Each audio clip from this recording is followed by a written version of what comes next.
right. Good morning, everyone. Thank you for joining us. I think we are around episode 179 or something of Blowback, Exposing Imperial Decline. That is the name of our program. And I am Billy Bob on the West Coast. I hope to retire soon in about 5 years, if possible. And I've got my co-host, Ian Kummer, who is streaming live from a suburb in Moscow. He recently has gotten his immigration paperwork, red tape, for lack of a better word. Yes, residency. Yeah, so residency as a resident of the Russian Federation, and he is streaming live again from Moscow. So, we've been doing this for a while. This is episode almost 180. But we haven't streamed for a couple weeks, I believe, and there's been a lot going on. So today we wanted to talk about Venezuela primarily, and obviously there's some activity in Venezuela. We're still not quite sure about what it all means and what is actually going on, but we do know some things objectively have happened. But Ian, I want to throw it to you, and I want you to just kind of plug the variety of journalistic pursuits that you have. I know you've got a Substack, you've got your own blog, but try and just really quickly summarize all the places that people can view your work. Yes, so as Billy Bob mentioned, I got most of my personal Russian drama taken care of. I got my immigration status all taken care of. We bought a house in Crimea, which we're planning to visit again probably in a month or so. So this year, my New Year's resolution was to really focus on my writing, my journalism, because unfortunately, this past year I kind of neglected it a little bit because there's so much going on. But I am back, and we're updating the website and the Substack regularly now. So you can visit the blog at Reading Junkie, which has my opinions and analysis. And then we have a new Substack, which, well, it's not exactly new. I started it about 6 months ago, but I wasn't updating it as much as I should have. But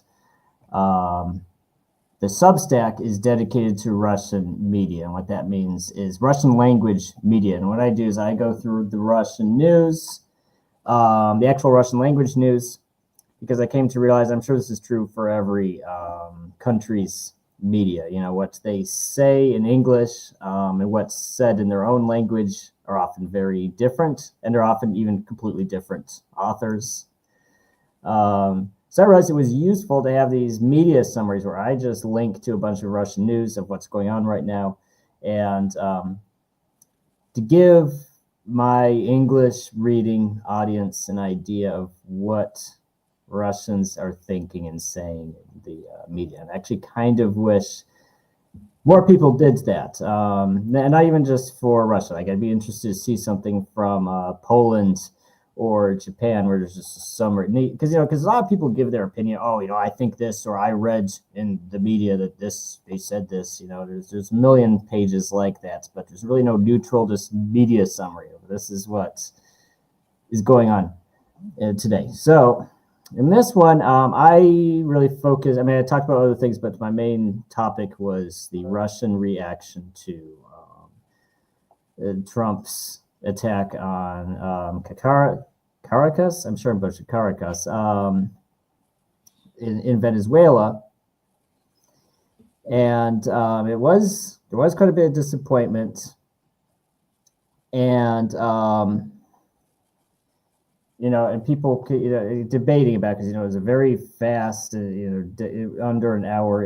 People are comparing it to people are comparing it to Russian airborne operations in Ukraine. It's like, well, what if they kidnapped? So, people are even saying, what if the Russians just kidnapped Zelensky or killed Zelensky right at the beginning, February 2022, and I think the main consensus is that there's really, and that's why I actually titled this article, that's why Ukraine and Venezuela cannot be compared. And the reason why is it is apples and oranges. And there's a very good quote I found from a Russian engineer. I guess he's some sort of professional who spent a lot of time in Latin America, including Venezuela. His name is, I don't think he's anyone in particular, but his name is Sergei Hitovkach. And he made a statement basically, and I'm just going to read it verbatim because it's very, it's good, it's pretty succinct, and it makes more sense to just read it rather than try to paraphrase it. So he said, it's a big mistake to measure Latin Americans by our standards. By our, he means Russian standards, by Russian standards. Latin Americans don't have a great past to rely on. We have been burned down many times, lost battles and wars, but we've always recovered and take our own back. We have a history of our ancestors, and we have an idea, however small it may be. We've been great a few times, and we want to be great again. Our history is a sine wave, and we know it. Latin Americans have always been under someone's thumb. Kings and Cabbages is a must-read, and nothing has changed. They don't care if the next president is a U.S. puppet. They don't have the same sense of national pride and geopolitical adversaries that we do. Shane Castro offered a project that would make people's lives better. And yet under Castro, they were better off compared to the extreme poverty that Cubans were in during the Batista era. The most ridiculous manipulation is to compare the standard of living in Cuba with the modern United States, and not with what it was before Castro. And so, Maduro not only didn't have much to offer, he didn't realize much in 15 years. Therefore, it was handed over by their own people. And when he says that, that's probably the most, I just need to interject some clarification there. That's the most popular opinion among Russian social media and news commentary, that there was inside help. And I think actually since this was written, there has even been some admission that the CIA and the Department of War got some inside help. And that's why the mission was so successful. But anyways, therefore, it's handed over by their own people. Therefore, there will be no squabbling for power, except for those who are not yet aware. Therefore, there will be no partisans there, as there were in the Bay of Pigs. Everything has already been decided there, as evidenced by the quote-unquote fierce resistance. And it was simply necessary to remove the nominal figure and blame all the sins on him. The Tsar is bad, and the boyars are the same. So that's the commentary. That's the the Venezuelans, the Venezuelan bureaucracy and people in power, didn't want a full-scale war with the USA because they realized they would lose it. And so they said, so there's this idea that they just handed over Maduro on the hopes that Trump wouldn't escalate further than that. He would invade Venezuela. And he might even lift sanctions, bring back some of the other oil companies besides Chevron. So that's a very popular theory. I think that actually lines up well with just the total failure of their defenses, because it's very.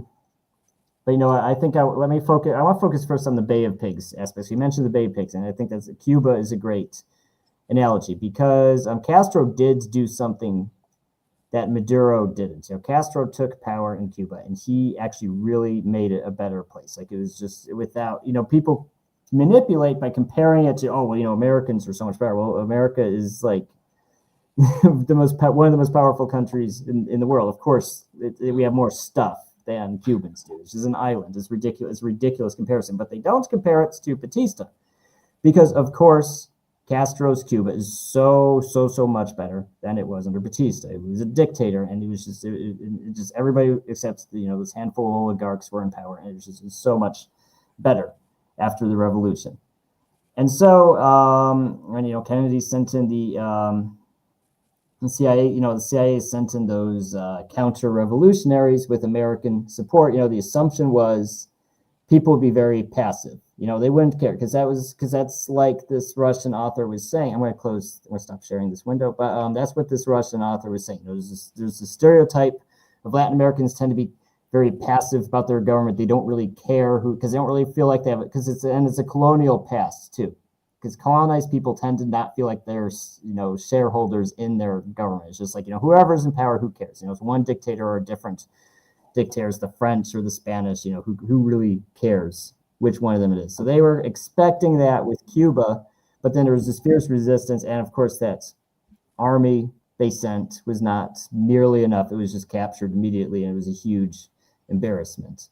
But with this operation, it went very smoothly. Maduro, there's very confused messaging from what exactly happened, how exactly it's happened, but it did go very smoothly and went very fast. So that's why it's so popular to say, he was probably betrayed by somebody, or, they just decided to sacrifice him to get Trump off their backs. That's a very popular opinion.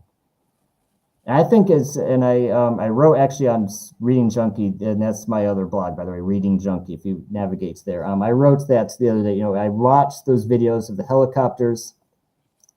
And it's like, okay, even if all the stuff the Americans said was true, even if, the electronic warfare, even if the radars were disabled, even if the S-300s were disabled, you can't normally just fly a helicopter, low through an enemy capital. Yeah. That didn't even work in Mogadishu. And Mogadishu, of course, is vastly technologically inferior to Venezuela. But even there, it was just like, it was, Black Hawk Down. It was a battle. Mogadishu was a total disaster. But this time, no one was even shooting at it. There was just no gunfire. There was no man pads. Just no resistance at all. I don't think that necessarily means they told every single Venezuelan soldier, hey, just don't stand down and fight. But I do think that suggests at least some of the leadership either was bribed or collapsed or even collaborated. I think something very seriously wrong happens there. And that just left the guys on the ground with no leadership, and there was no active resistance when they rolled in and took Maduro and his wife. It's inexplicable how it happened so smoothly. Allegedly, there was like 30-something Cuban security guards that were all killed trying to defend Maduro. It sounds like a Hollywood movie where none of the good guys. And people have been debating about that too, because they're like, oh, the whole security detail. Oh, here's Bijarny. I'm sure I'm butchering his name. I'm sorry, but I recognize him from Facebook. He's one of our readers here. Good to see him. Good to see you. But people would, and I think the consensus on that too is that those airstrikes came as a surprise. They were not intercepted, and I think they killed people in their barracks or their bases.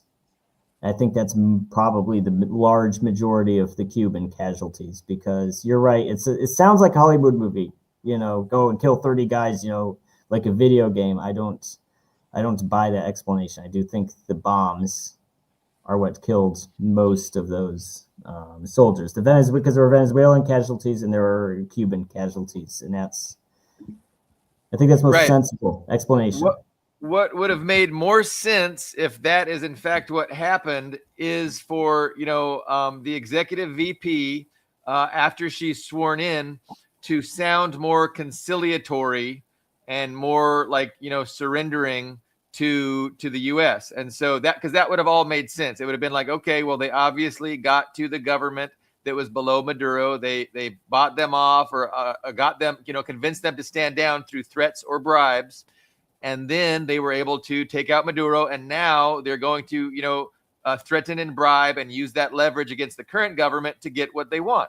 Now, that would all make sense. But what kind of throws a wrench in that narrative is the fact that Delcy Rodriguez, the executive VP, who's now the president in Venezuela, is sounding very confrontational, and she's sounding very, adamant that she is not going to just allow, the United States to dictate policies and trade negotiations and, occupy the oil fields and extract all the oil for the benefit of Western corporations, like, Machado, of course, was promising to do if they installed her. And we don't know, and the problem is we don't know her role in it. And unfortunately, I don't speak Spanish. I don't know a word of Spanish. I'm not, I don't know anything about Venezuela like I do about, far less about Venezuela than I do about Russia. But we don't know if all the pieces, they say the plan went perfectly. Maybe there was more to the plan that didn't fall into place. Maybe they were going to grab her too. Maybe they were going to take out the whole government, but something didn't happen that was supposed to. Sure. We just don't know, exactly what is going on or what Trump's plan is or how it's going to play out. Now, here, let me throw out one possible, reality here. People say that Trump talks loudly and carries a small stick, right? Yes. And that's kind of true. That's kind of what we see with Trump. Like, he's very bellicose, very, loud with his talking, but what he actually does is pretty small as far as militarily. And that's a smart thing, right? Because, he knows better than to get the US bogged down in a big war in Iran or in Venezuela. Like the US, their big strategic interest, their grand chessboard interest is to pivot towards China and start working on, undermining China and weakening China and hurting China. So you can't do that if you get bogged down in a big war in Venezuela, you get bogged down in a big war in Iran. Like, that's going to be in China's best interest. So, I think Trump was wanting to do many things with this regime change, this, kidnapping of Maduro, including making it look like a big win, shoring up his political base for the upcoming elections, and also just, increasing the pressure on Venezuela.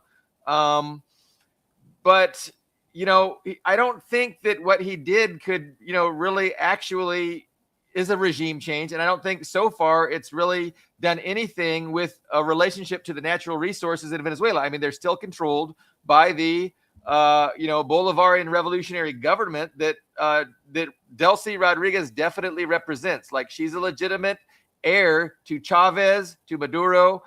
She is, one and the same as those two. And she's, she's not a sellout. And she's got me convinced that, she definitely wasn't, selling out Maduro. I mean, they might have had an agreement that this is what we're going to do, to save, I don't know, maybe there was threats on people's families' lives. Who knows what's going on? But, what has played out has not significantly changed the status quo. I mean, sure, Maduro is in New York, awaiting arraignment in a trial that's going to be presided over by this judge who is 93 years old, and he actually presided over the lawsuits brought by the victims of 9/11 wanting transparency. What's interesting, I want to interject on that point, because I read about that too, that lawsuit. And which flight? It was one specific flight. It was that one flight. Unfortunately, I forget which flight it was because there were several. Is that particular the family member? The one that went down in Shanksville, Pennsylvania? Maybe it was. Unfortunately, I need to dig up that article. Basically, it was this lawsuit, and he basically strong-armed those families into settling out of court. And the media consent, like even the media consensus at the time when he did that, was this basically saved the U.S. federal government from having to present an explanation of what happened. Yeah, because when you go to court, they're supposed to release all those everything that pertains to what happened that day would have been out in the open, but by settling out of court, they don't even need to talk about it. So I don't think that's trivial that they picked him for Maduro, because it's kind of a similar thing. We don't know what Maduro knows. And how long has he been in power? 13 years. So he knows everything Trump won, because it's like, we got Trump, the second version of Trump, who's not quite the same person as the first Trump. We got, he knew Obama, he knew Biden, right? So it's at least 3 different presidents that he potentially has dirt on and he can bring up in court.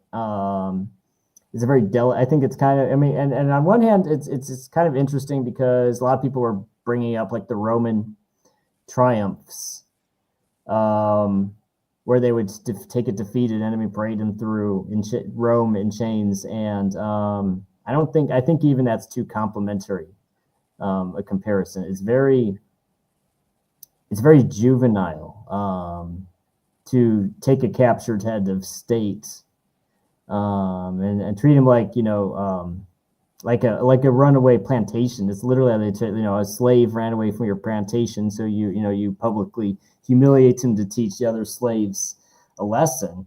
It's such bad optics, and unfortunately that's the tone of the Trump administration, and it's the tone of the Defense Department, which he's gone back to calling the War Department, and Hegseth, who's like the biggest dude bro, like try hard type of guy who wears with the stupid tattoos and the stupid t-shirts and the drinking problem. It's such a thoughtless. The problem with this administration is not even that.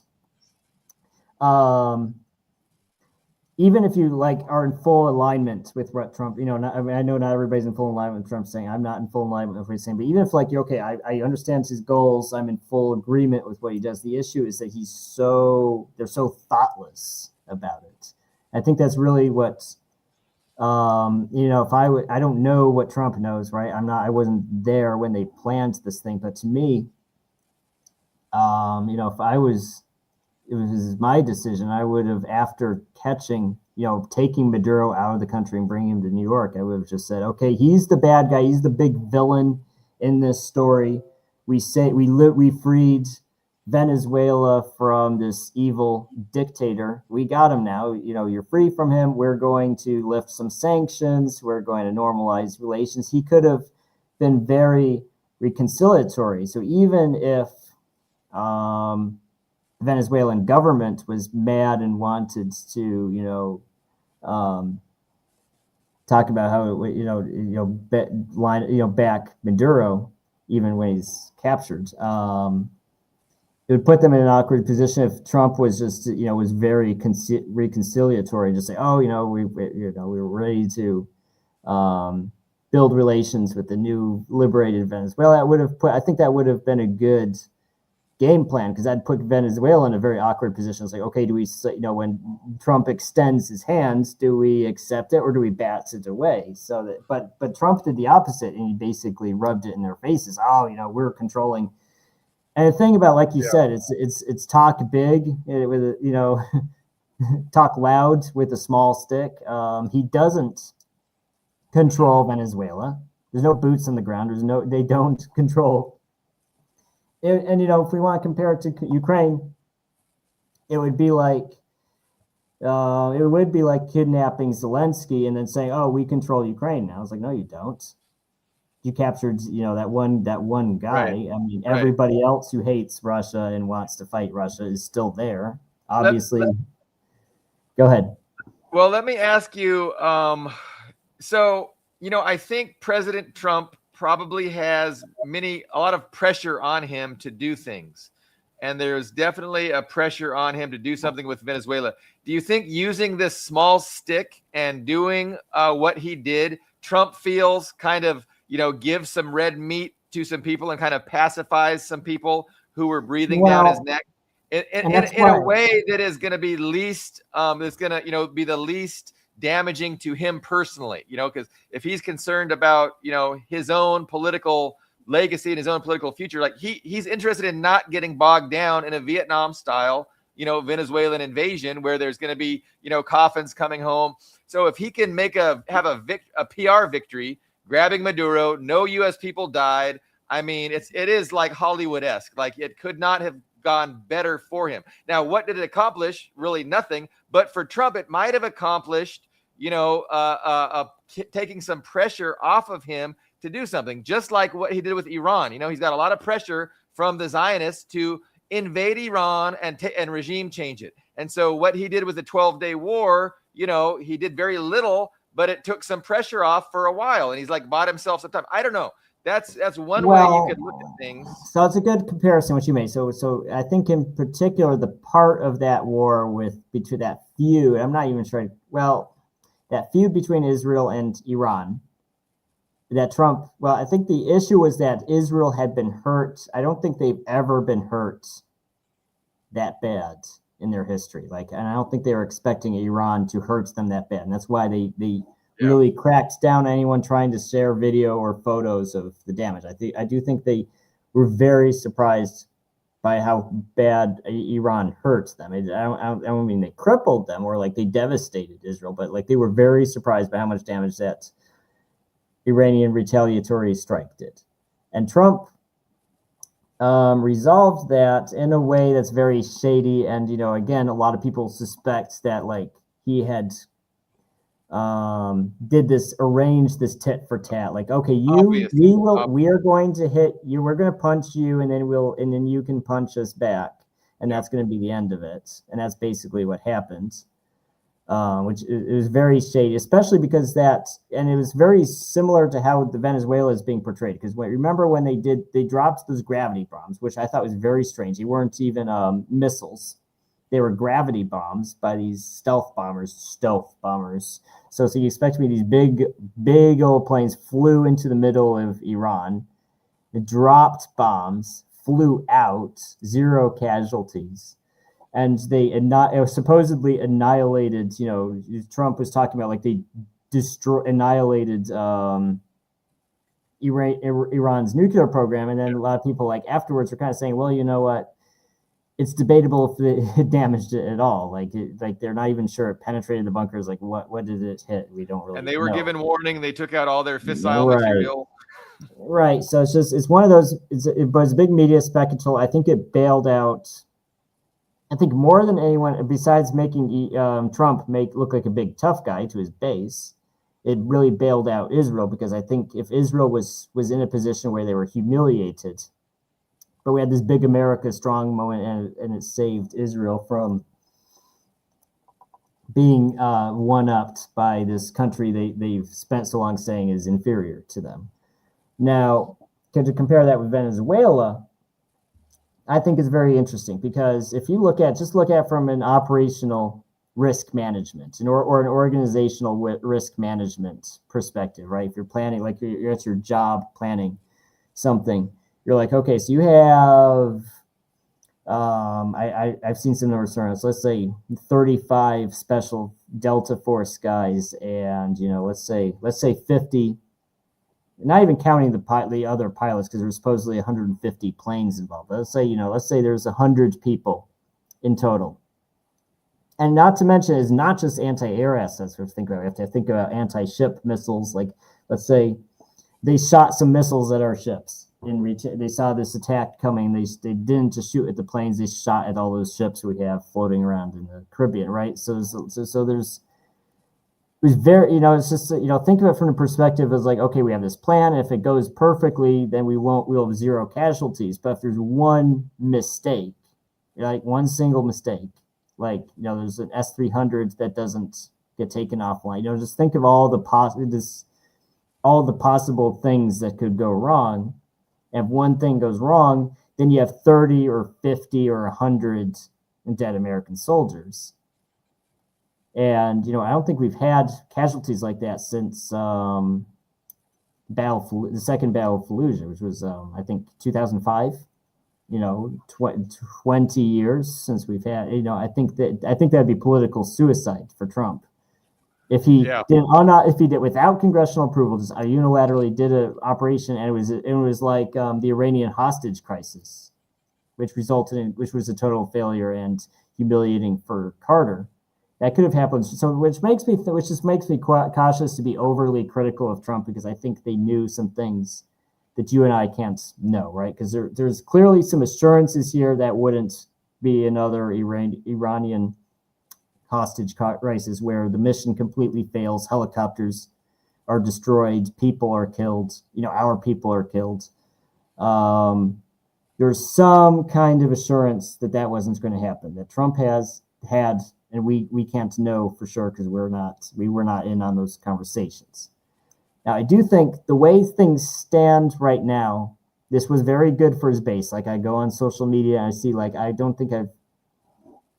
see some very, the far right, Nick Fuentes type people are critical.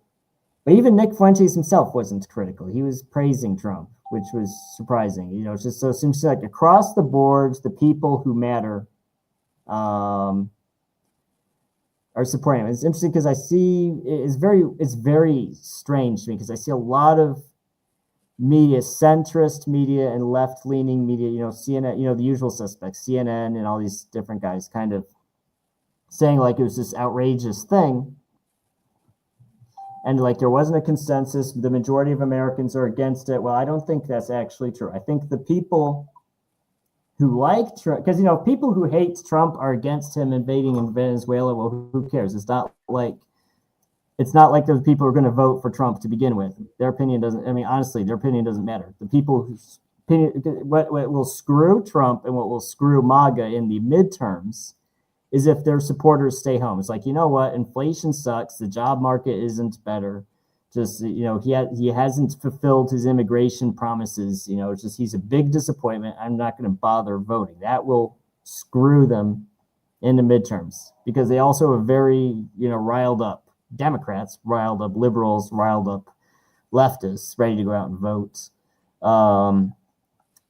But if he does something very exciting and gets those right-wing and conservative people out voting for him, I think this will benefit him. That's my initial. If he doesn't screw it up, I think this will be very good for him in the midterms this year. I mean, yeah, his base seems to support what he did, and I mean, I see him out defending, on social media. Why does the left love terrorist drug cartel leaders? It's actually ironic. It's actually, not to cut you off, it's very ironic because, like, up to this point, they've been very anti-immigration. Oh, who cares? Deport all those brownies, get rid of them, send them back to where they belong, especially Venezuela. Like Venezuela, there's Venezuelan, like every Venezuelan is a drug dealer type of thing. And then I see all these, it's very weird. Like, I feel like I'm in like a parallel universe because I see all these right-wing pages like on Facebook and Twitter are like, oh, well, the Venezuelan people are against, like, I stand as like, yeah. It's like so no, they want to promote the regime change as a good democracy promotion thing, liberating the people, giving them prosperity once again, and eliminating a bad guy. And so that's how Trump is selling it. And then of course a lot of his base is buying it. And so you mentioned that the liberal media has been a little bit in opposition, right? They haven't really been full supportive. Like I wouldn't call it hard opposition, right. Like Putin being a dictator and invading the poor Ukrainians. It's not that, of course, but soft.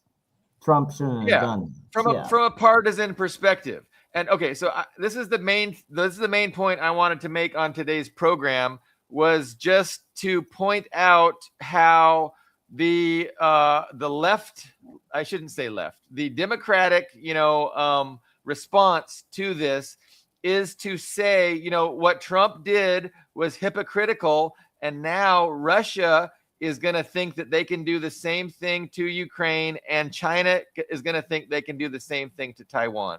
So this is a liberal criticism of Trump's, of Trump's regime change, of his kidnapping of Maduro, and their basic criticism is, it's not international law. It goes against international law, and now it's going to liberate, Russia and China to do the same thing.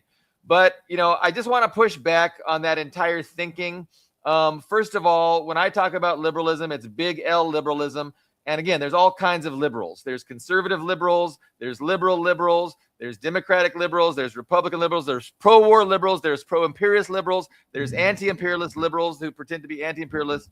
But what they all have in common is that they're confused and they don't understand the reality of oppositional class interests and how the class dynamics really are the driving factors of geopolitics. But So why is it stupid to pretend that, what Trump did in Venezuela would be no different than if China did that to Taiwan, or if Russia, Russia's doing that in Ukraine? It's dumb because it's totally different. Like, it's not an apples and apples comparison.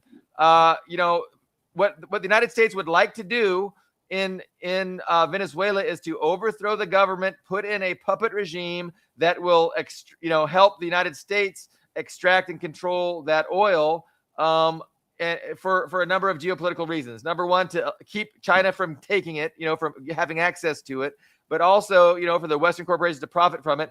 And probably in a future war with Iran, if all of the Middle East oil exports, come to a stop, being able to open up the Venezuelan spigot will help stabilize the global energy market and keep Wall Street happy. So there's a lot of geopolitical reasons why the United States wants to control Venezuelan oil, and that is not anything near what China's claim to Taiwan is, or Russia's grievance against Ukraine. Like, these are totally different things.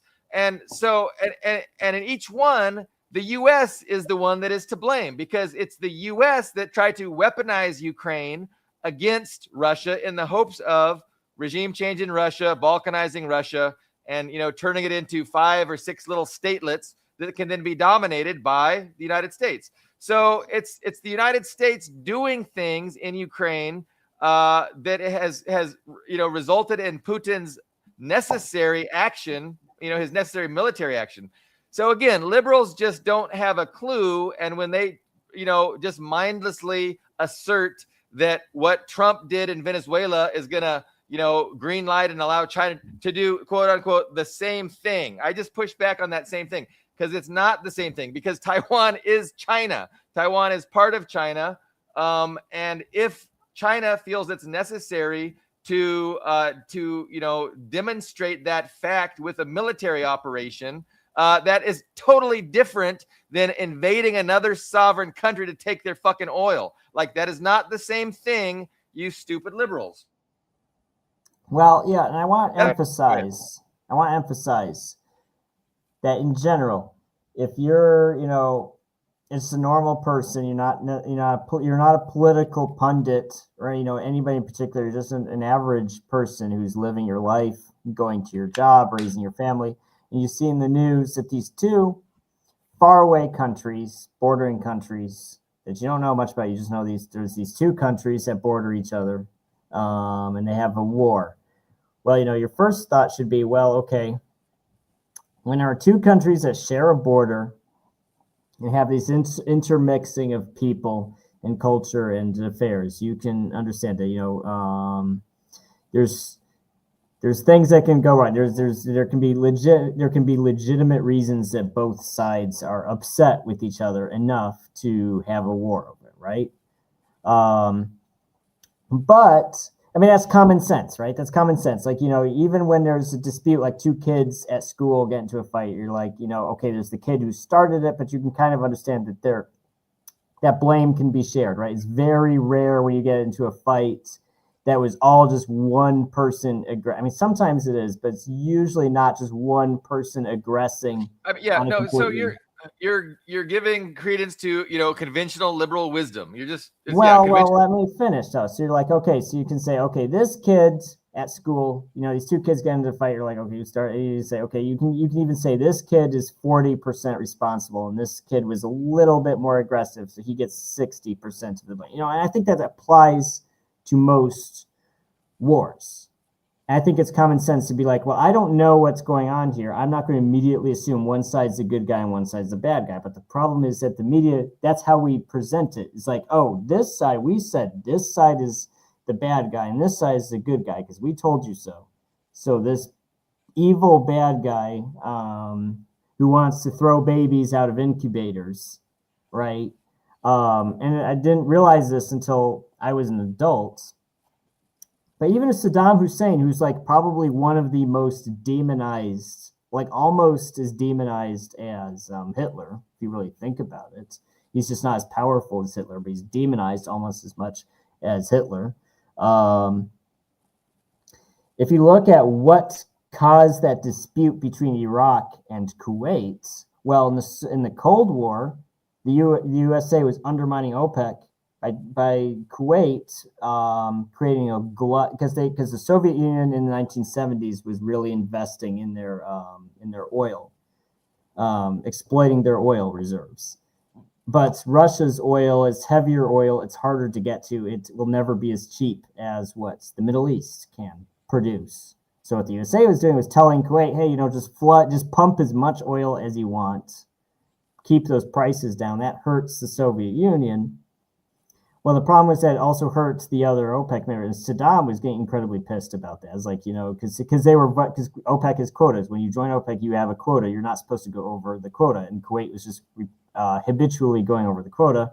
He was upset about it. Then there was this allegation that Kuwait was actually stealing Iraqi oil, neighboring. Yeah. So if you look at the detail, you can okay, I can see why, you have these two Arab states that are basically family matters. I mean, it's not even being racist. It's just, it's this one family who control. I mean, it is how it is. The Husseins controlled Iraq. It's just whatever family can. And they had this dispute, and they're like, okay, I'm going to send my troops.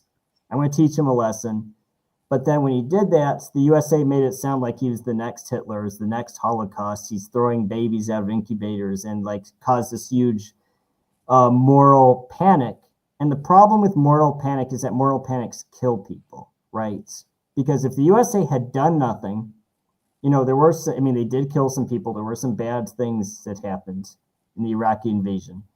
But what the USA did was worse. They killed, thousands and thousands of people, not even just the Iraqi soldier, on the highway of death. They killed everybody on that highway. That included fleeing civilians, third country. No one talks about the third because of Kuwait. If you've ever been to Kuwait, they hire a lot of Filipinos and these third country, people who just want a job. Yeah. They obviously didn't want to sit in a war zone, so they were trying to escape too. And the USA Air Force just killed everybody on that road. Well, you can't. Well, because if you take the hysteria and the propaganda out, it's like, well, the cure was worse than the disease. The USA intervention killed way more people than if you just approached Saddam diplomatically. And if you really dig into it, you realize, well, okay, Bush told Saddam, leave Kuwait. Saddam was actually leaving. He actually did it. He was actually leaving Kuwait. And while his troops were retreating, like Bush had told them to, they bombed the hell out of them. And because the USA wanted an easy victory that they could show as defeat. And I think that one of the big reasons they did the Gulf War is they wanted someone who had, because Saddam at that point had a lot of older Soviet equipment. They wanted to show, look how superior America. So you want that really one-sided fight where, we have one side using Russian equipment, the other side using, superior American equipment, and say, look how. So there's a lot of reasons they did it. It was I think, in shaping American policy, shaping the world, the first Gulf War was very important for that. And we see something similar now. They're already running all these stories. And it's funny how little, the only information we really have are some photos, some statements from Venezuela, we don't have a lot of information of what happened in Venezuela, but they're already spitting it as this huge, we humiliated China. You can kind of see them probing who can we humiliate more. I mean, they mentioned some stuff about Russia, but I think because it was China that invested so much more. It was really China that was the whale behind Venezuela's military commander. Look how humiliated China is by this. And I think it's very similar to what happened in the Gulf War, because it's really, they want this spectacle. They really want a way they can spin it, even if it's not what happens. They want a way they can spin it is this parable of American superiority. And yeah, there was definitely. I was on my soapbox. I apologize. There was a convergence of factors, that led to that operation, and I definitely, it just seems like there had to have been assurances that, don't worry, everything will go perfectly. because it's hard to imagine Trump risking things if he didn't have assurances. And then the question is, who was giving those assurances, and how, and was Maduro involved? Did they sacrifice Maduro behind his back? I mean, these are all very good questions. And, it seems impossible that, the actual government that's in power now wouldn't have been part of the negotiations with Trump, to make sure Trump knew there would be no risk involved, because it seems like, beforehand, Trump knew that there was going to be very little risk involved with this. But who knows? I mean, maybe, it was all just American military prowess, and, they had been there for months and they knew where every single anti-aircraft battery was, and they just took them out. They were able to jam all the communications. Like, it's just like, who knows? But the question is, moving forward, what is the benefit to this? And yeah, so definitely political benefit, short-term political benefit. It might rally the base. It might bring them out for the midterms. He might be able to, sell this as, a great victory for freedom in America. And, is he going to play up the idea that, having that oil is going to help the American, citizen who's been dealing with austerity and inflation and all that? I mean, of course, if you listen to Delcy Rodriguez, no, it's not going to, what happened with Maduro is not going to change anything. It's interesting that we see, I mean, I'm seeing a lot of reports of Russia, Venezuela, China flooding Venezuelan ports with their tankers and filling up and leaving. Like, there's just been a huge glut of tankers going to Venezuela to fill up on Venezuelan oil after Maduro left, which is an interesting thing. And, the headlines I've seen is like, Russia and China are defying the U.S. blockade, the U.S. oil blockade of Venezuela. And they're doing it and they're not being harassed or attacked. But what I think is going on, and as always, we have to have the big macro analysis, which is, there's this rising power, China, and the U.S. is trying to set the battlefield. They're trying to, set up the stage to best, benefit themselves when they have a future escalation with China. And definitely controlling, limited regime change in Iran, keeping Iran from selling oil to China, regime changing Venezuela, keeping Venezuela from selling oil to China. These are things that geostrategically the United States is very interested in doing, because, in the future, they really do want to implement an embargo against China in order to, weaken China's economy and really try and keep them from, being an economic and political rival on the global stage. It's about global hegemony, maintaining the U.S., current level of global hegemony. So, it really, so there's a lot of factors, right? There's domestic political considerations. There's the big geopolitical chessboard. There's a reason why we want to go after it. We haven't seen anything actually materialize in terms of policy or in terms of politicians in Venezuela saying, hey, we're on the side of the United States, so really, if the idea is we're going to make sure Venezuela can't sell their oil to China, and we're going to profit from it and extract it, and it's going to benefit American corporations, like, that hasn't happened yet. All that's happened is Maduro is now in New York. I mean, that's it. And so we have to wait and see what the point of it was, if anything, with regards to the big geopolitical calculation. And well, Yes. go ahead. I was talking for a while. Yes. No. I think that you need to hit the nail on the head. Well, I was going to say Iran also. Like, if the United States can control Venezuelan oil, that would really, the deterrence, right? So Iran has a deterrence, and the United States does not want to attack Iran because Iran has the capability to eliminate energy exports from the Middle East. They have all these missiles. They can make sure that Saudi Arabia, the UAE, Qatar are not able to export their oil if the United States really tries for regime change in Iran. And this is a deterrent. And if the United States controls Venezuela's oil, it's less of a deterrent because they could turn up the volume of exports from Venezuela to help stabilize the global oil market during a month-long or a 2-month-long or a 3-month-long regime change operation against Iran. So, Iran has been able to effectively deter the United States from doing that so far. But if the United States controls Venezuela's oil, that deterrent is less of a factor because, again, Venezuela, their huge oil supplies could, help to stabilize the oil markets and keep Wall Street from panicking in the event of a big, obstruction of Mideast oil. Anyway, those are my primary thoughts. What do we have? We have some comments.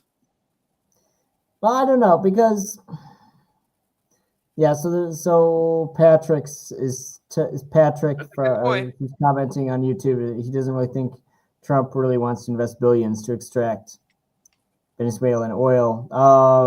I mean, the whole narrative that conservatives, and I don't know if I'd even call them conservatives, it's neocons. It's like we're back to Bush era politics.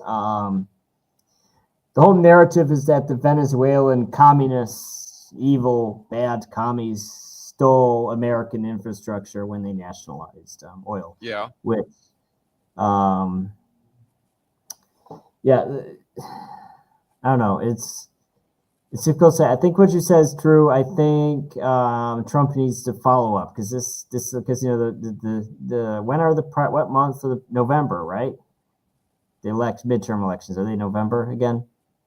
Or are they earlier? It sounds about right. The midterms right. is typically so we got in some November. time. I think, I was thinking about this today. I think he needs to follow, I think this is a strong note for Trump. His base is very energized. They love it. They're, Make America Great Again. It's making America, the strong empire it used to be. It's very much MAGA. It's MAGA. But I think he needs to follow through. He can't. It's not just he did this one thing and said, oh, I liberated Venezuela. That's the reason you should vote for MAGA candidates. I don't think that's right enough. I think and I see the Danes and like Europeans like even in my friends list, like they're so scared right now, which I can't sympathize with them because it's so self-inflicted. I was even telling one of them today, I was like, well, did you not see this company? Did you think you would never be on the menu? It would always be someone else. You're talking about making Greenland great again? Right. They're so spooked about, and, people ask me, do you think, like in Russians will ask me, do you think Trump's going to annex Greenland? And I say, and I tell them, I don't know if Trump is going to, but he could. So I don't know if he will, but he could if he just decided, because who's going to do anything about it? If Trump just said, we're going to take Greenland, we're going to make Greenland great again, who's going to stop him? No one can stop him. I was reading some Telegram on that topic this morning, and it sounds like so the Kingdom of Denmark, technically, Greenland is a current colony of the Kingdom of Denmark. And what Trump is doing, he's negotiating with the actual leaders in Greenland, and he's trying to get them to, side with the U.S. and come to an agreement with the United States, and kind of just what is the, separate from the Kingdom of Denmark, secede basically to secede as a colony, and to have this defense arrangement, security arrangement with the United States, which will then invest in their, they're trying to sell it, right? They're using bribery, saying we're going to help develop Greenland. We're going to uplift people's quality of lives. You're going to give us security domination, over the island, I guess. And you guys can stay in power, but it'll be, you'll have an agreement with us instead of anyway. So, they're hoping to do that. I think that would be, Trump would prefer that to any kind of, actual military coup d'etat in Greenland that is not going to sell well in Europe. It's going to piss people off. And it's just, it'll be so much easier just to get the current government there to agree. So that's what they're working on, and we'll see how that plays out. Friend of the show, it's also worth remembering that Venezuela has repeatedly stated its willingness to compensate U.S. investments. Oh, yeah. These are good points. So why don't you read it for people who are just listening and not looking at the screen? Read the whole thing. Okay, yeah, let me read the whole thing. So it's also worth remembering. So this is Christine Lynn has a comment. It is also worth remembering that Venezuela has repeatedly stated its willingness to compensate U.S. investments, both historically and more recently, but on sovereign legal terms. Those offers were rejected, not because compensation was absent, but because Venezuela refused to surrender valuation and jurisdiction to external authorities. So this just speaks to the the narrative, right? Trump's narrative that, Venezuela stole our oil, right? Like, it's preposterous. And in reality, the Venezuela nationalized their oil in the 70s. And why was Maduro and Chavismo popular in Venezuela? It was popular because even though they nationalized their oil in the 70s, the 80s and 90s saw a de facto privatization. Even though it didn't happen, the 80s and 90s in Venezuela saw private corporations dominating the oil, extracting all the wealth, and the people weren't getting anything. And the people were living in real bad poverty. And this is what led to Chavez being a popular government, because he said that outright, and he said that we need to renegotiate these terms. We need to put real nationalization, not this fake nationalization, make that the policy. And so he actually was in prison because he tried a military coup in the 90s, and he was put in prison. And then later, he used the democratic process to take power. But again, he was only able to do that because the nationalization that occurred in the 70s was a fake nationalization, or maybe it wasn't then, but it turned into a fake nationalization, especially in the 90s. And the level of poverty and the level of exploitation that was going on with regards to Venezuelan oil was just incredible. And the people really hated it, and it was obvious. And they knew what was going on, and that's why they've won elections ever since, which is another lie that, Maduro lost the election, he rigged it. No, that's not true. The vast majority of Venezuelans are poor, and they understand that they are represented by the government of Chavez and Maduro. Well, what you said is interesting. Just to interject. Yeah. Because the whole narrative, and it's interesting because I have this argument with the same people sometimes on social media, like when Machado, am I saying her name correctly? Machado. Yeah. Won the Nobel Peace Prize. She came out of nowhere. Like, I was like, oh, look at this opposition candidate, and like all these people were just shilling for her. Like, oh my gosh, she's beloved by the Venezuelan people. They all love her. 99% of Venezuelans love her. But the election, Maduro rigged the election. She had to go into hiding. This whole sad story. And now Trump, when I first saw it, I thought it was fake news. Like, I literally thought it was just, they're exaggerating. Trump didn't actually say that, but I looked it up, and he did actually say that.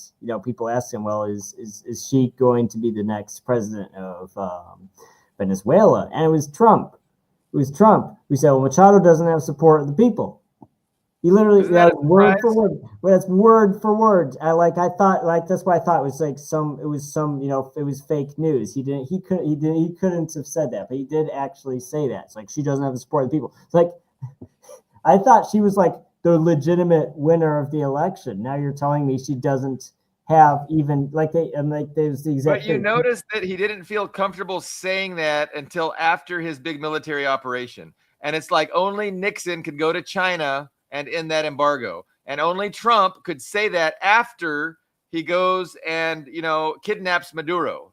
Then he feels comfortable saying it. It's like he's playing this middle ground, he's tacking back and forth, but he doesn't want to, throw himself all into one side. He's like, he's just navigating. He's using his political instincts to navigate, his presidency. And it's really interesting. But I was surprised as hell. I just assumed, Machado was the heir apparent that they were going to try and force in there, and then, use her to get everything they want with Venezuela, like she promised to do. I mean, she literally promised, please invade Venezuela. I will give you all the oil. Please take it. It'll be awesome. And so no, I thought that was the plan. Not even the anti-Maduro expats seem to like her, because I see several Venezuelan she's not expats likable. who are very anti-Maduro, like, oh, Maduro is like just the most worst, evil, bad person in the world. But I don't see a single one of those people saying, oh, I love Maria. I love Machado. She's just such I have never, since she appeared, it was so artificial. It's so artificial because I've never seen anybody, not even an expat, say he likes her. Nobody. The only people that could like her, are the Western oil corporations that, appreciate her promises. But yeah, no, she just seems so unlikable, and no self-respecting Venezuelan is going to be, happy with a politician that pleads for another government to bomb them. So, yeah, and then the idea that her party actually won the election, Trump is kind of, proving that narrative to be false as well by acknowledging that, yeah, nobody supports her. So then we were talking before the show, Ian, about the current swearing in. So, the Venezuela has a constitution. The constitution says that if something's going to happen to the president, the next heir to the presidency is of course the executive vice president. So that's Delcy Rodriguez. We talked a little bit about her before the program.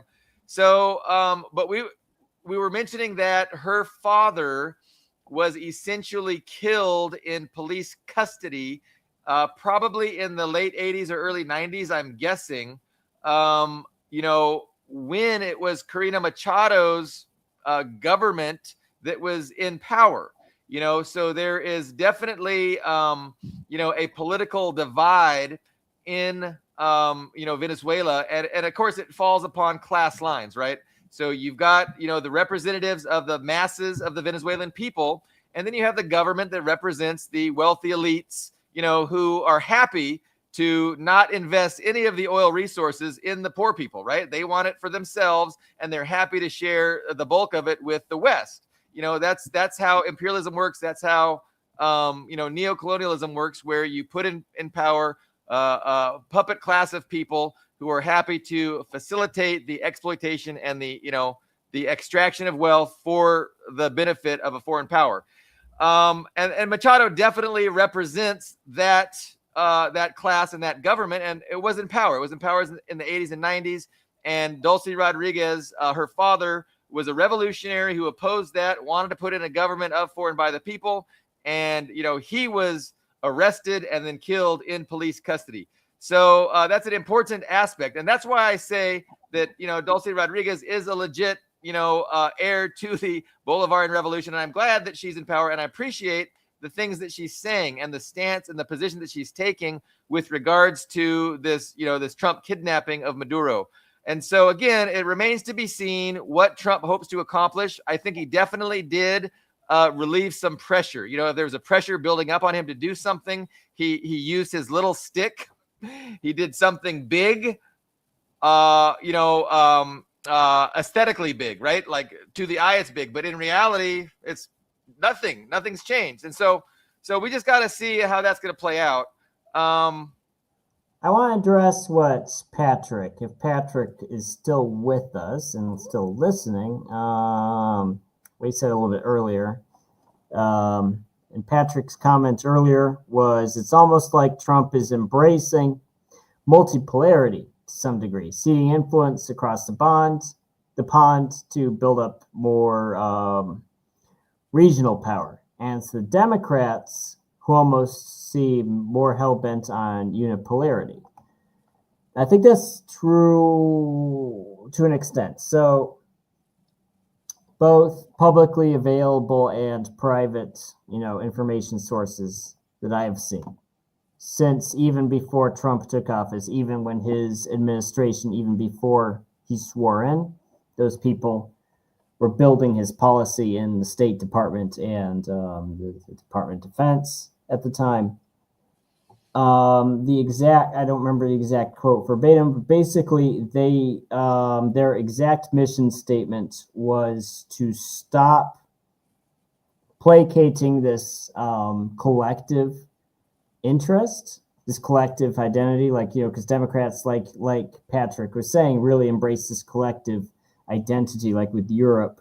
It's this new word. This rules based, like Liz Truss and Boris Johnson says, this Shared values. Shared values, rules based world order. It's this giant, it's this hegemonic entity of multiple countries all working together. The Trump America First policy mission statement contradicted that. They said no more collective identity, working in the interests of some, external, collective.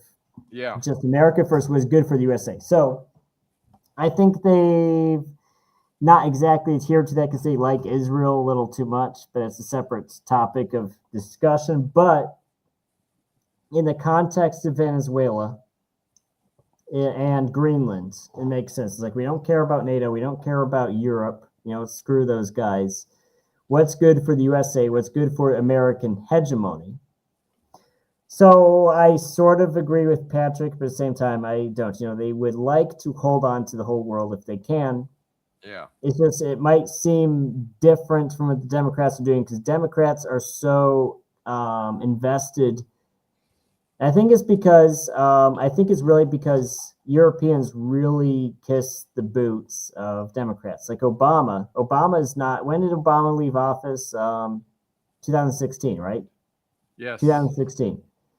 He's been out of power for 9 years, more than 9 years.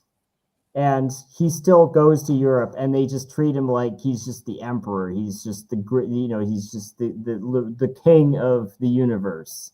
So you can understand why Democrats are so invested in what Europeans want, because the Europeans just really shine their shoes. They're so committed to serving Democrats. You could see from the very beginning of the Trump administration that he was opposed to the transatlantic alliance, and he was really, had an approach towards Europe that was very, hostile, right? And everybody accused Trump of, being mean to our friends and being nice to our enemies was the big thing. Especially talking about Russia. Russia's supposed to be our enemy. Why is he being nice to Putin? Europe's our ally. Why is he being so mean to Europe? But I think that this has been part of a greater, geopolitical strategy, to do a couple things. I mean, it's really to identify the biggest threat to the liberal world order and the oligarchy. I just call it the oligarchy, the Western oligarchy. The biggest global threat to the Western oligarchy is China and Russia, and Iran to a lesser extent. But really, China and their ballooning economy is the big threat for displacing Western imperialism. And so they've decided upon a couple things. You got to really understand these terms, right? So division of labor. And by the way, Brian Berletic, he talks about this all the time. He's really insightful. So division of labor and strategic sequencing, so if the United States is going to pivot to China and get serious about containing China and hurting China's economy, they can't do everything. And so we have to kind of hand Europe and Russia off to Europe. So we kind of have to detach ourselves from that if we're really going to focus on, because we're a finite empire. Like, we don't have unlimited resources. We don't have unlimited manpower. So in order to, really address these challenges facing Western oligarchy, there has to be a division of labor. So division of labor. I might have agreed with you 6 months ago. Okay. But before I give my rebuttal, I want to answer Ramisha. Sure. Ramisha, I apologize if I'm saying your name wrong, but Ramisha is a great supporter of the channel. I've talked to her on Facebook before. She's she's one of our most dedicated viewers here. And she said, I want to point out the timing.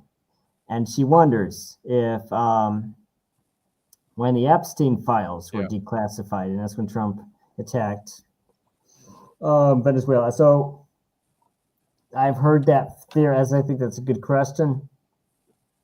I think it's, I mean, I've heard it before. I don't think there's as much weight to it. I don't think there's as much weight to the Epstein. I know a lot of people don't hear that, but I don't think there's as much weight to the Epstein files as they think there is. I don't think Trump is personally implicated in the Epstein files. And the reason I say this is because he made it such a central point in his campaign. Like, why would you constantly talk about the Epstein files if you were incriminated by the Epstein files? It doesn't make any sense. I think what happened was Trump came back into the presidency, and he was just told, look, there's too many skeletons in that closet. Everybody's implicated. If the Epstein files came out, like, it would bring down the United States government. Like 2/3 of Congress would go to prison. It would just be a disaster. We are not under any circumstances going to release those. Yeah. I also think it's very likely that Israel, because Epstein was, was basically a known IDF, Mossad. Yeah. So I think they just told him, look, dude, it's not going to happen. We're not going to release Ghislaine Maxwell is the daughter of the chief of Mossad. Like her dad was the chief of Mossad for many years, and I mean that was his co-conspirator. So for sure, it's not undeniable links to Israel. And yes, I think it's just, I think even if Trump was planning to, I think when you're, because we also have to remember that Trump was not in power. He was a former president. He's basically a private citizen. He was not being given classified information when he was after he left office the first time. And then I think they just told him, look, dude, it's not going to happen.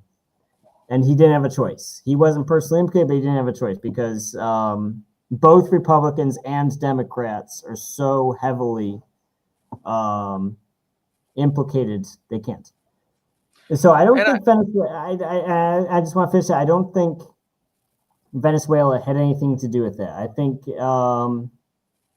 think we look for patterns. I think it's the human instinct to look for patterns, and sometimes those patterns are true. I think sometimes also coincidence. So I think when you look at the pattern of Venezuela in hindsight, it makes sense. So it's like, okay,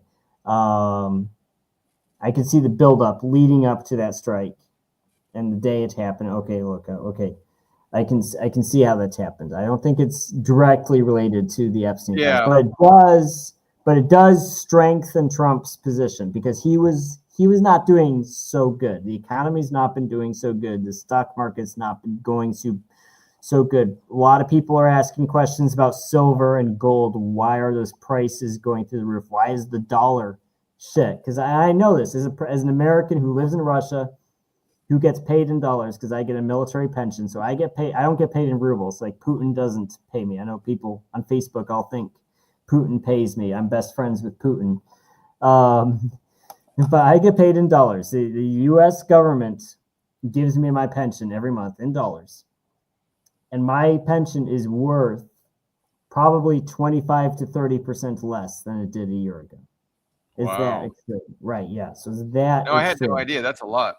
Yeah, so it's so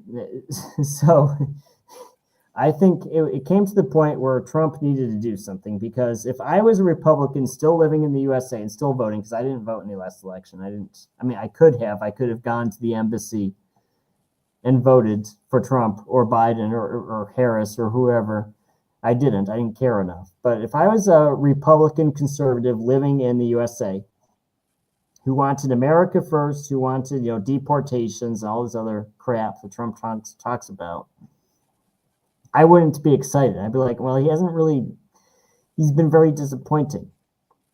But Venezuela changed that. Really. Like, he's this cool, badass war president. Everybody's just like so excited by it. I think this is going to be big. I think if he follows up with Greenland or I don't know. Cuba, I think, Nicaragua. If he's careful, he picks low-hanging fruit and he follows this up a couple of times. I think 2026 is going to be a very good year for him. That's what I think.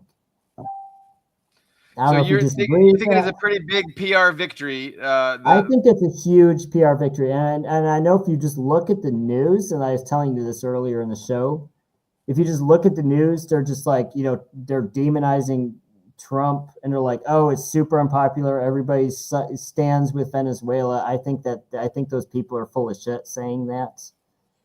I think there's wish fulfillment. I think there's confirmation bias. Yeah. I understand if you're a leftist or a liberal and you already don't like Trump, right. You can, but you really have to try to imagine yourself in the other person's shoes. Imagine if you were a conservative. Imagine if you were a Republican or a MAGA person who wears the Trump hat. Really try to bend your imagination enough to imagine yourself as that person. Trump just did something really cool, and those people are really excited right now.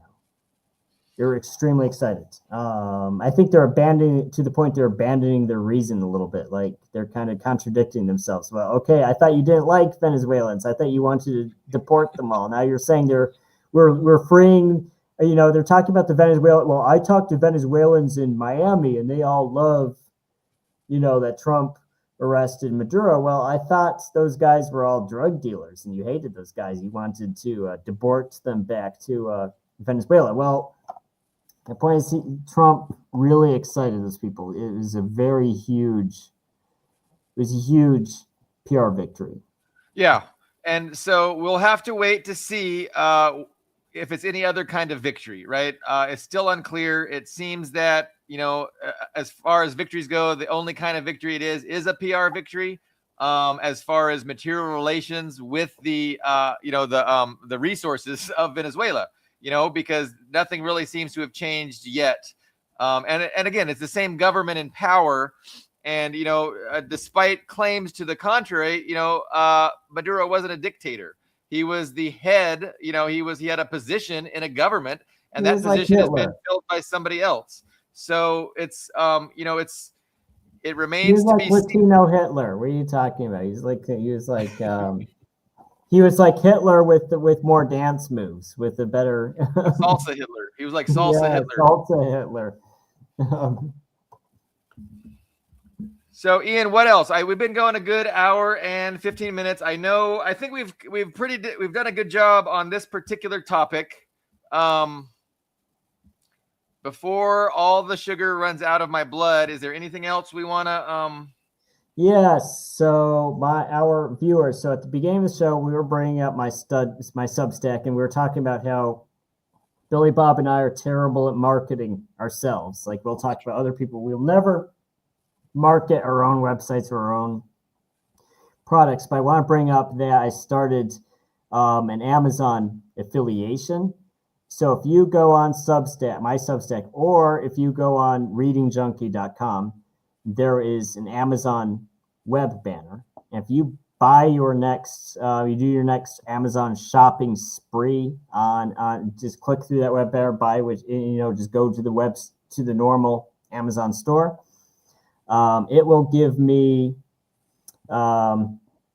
a cut of what you spent there, which is good for the website because the website's not free to run. And it's good because my New Year's resolution for this year was to really focus on the journalism, really focus on the Russian news reports, focus on this podcast more. So it's good to, we've already had several readers jump in and start doing their Amazon shopping through me. So if you do that actually does help a lot. So that's my every viewer has to decide if you want Bezos to get all the profit from your Amazon shopping, or if you want Bezos to share some with Ian. You can just go to Amazon through that link, and then anything you buy, Bezos will not get 100% of the profit. So no, that's a great thing, and I hope probably the U.S. dollar goes a lot farther in Moscow than it does in California, where I am. I mean, we're, our cost is pretty high.